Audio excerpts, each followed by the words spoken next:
Dear students, I hope you are well. By the grace of Allah, I am well too. আজ তোমাদের নবম দশম শ্রেণীর 4.1-এর 1 নম্বর অঙ্কটি আমি তোমাদের বোঝানোর চেষ্টা করতেছি। আচ্ছা দেখো তাহলে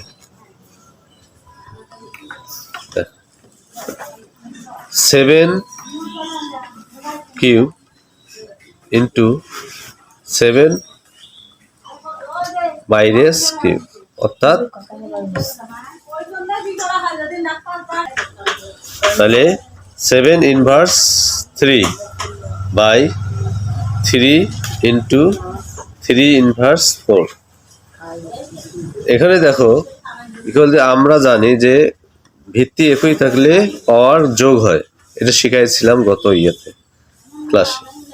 তাহলে 7 লিখলাম, এর পাওয়ার হলো 3 আর এর পাওয়ার হলো -3। তাহলে 3 আমরা সূত্র অনুযায়ী প্লাস লিখলাম, তারপর এর মান যেহেতু -3 ব্র্যাকেটে লিখলাম। আবার দেখো নিচে গুণ আকারে আছে, যেহেতু ভিত্তি একটা নিলাম, এর মান এখানে দেওয়া নাই মানে 1 ধরতে হবে, প্লাস গুণ থাকার কারণে প্লাস হলো এবং এটার মান হলো মাইনাস অর্থাৎ 4 -4। এখন দেখো এইটা দেখো মাইনাসে মাইনাসে কি হলো, প্লাসে মাইনাসে মাইনাস হলো 3 -3, নিচেরটাও তাই, প্লাসে মাইনাসে -4 হলো। এখানে বিয়োগ করার পর দেখা হলো 3 থেকে 3 গেলে 0, 7 পাওয়ার 0, আর এটা হলো নিচেটা হলো 3 ইনভার্স 3। এটার মান কারো পাওয়ার 0 হলে তোমাদের শিখাইছিলাম 1 হয়, 1 বাই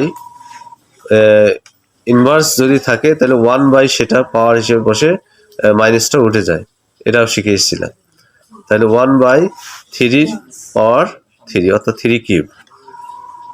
1 থাকলো, এটা গুণ করে দিলাম, এটা 1 থাকলো এবং অর্থাৎ 3 উপরে 3 দিলে 27 হয়। এখন 1 রাখলাম উপরেরটা, ইন্টু দিলে যেহেতু ভগ্নাংশ আছে গুণ দিয়ে বা ইন্টু দিয়ে উল্টে দেওয়া হলো, 27/1 গুণ করলে 27 হয়। তাহলে এই অঙ্কটা এভাবে করলে তোমাদের উত্তর পেয়ে গেলা 27। এর পরের অঙ্কগুলো ঠিক এইভাবে করতে হবে।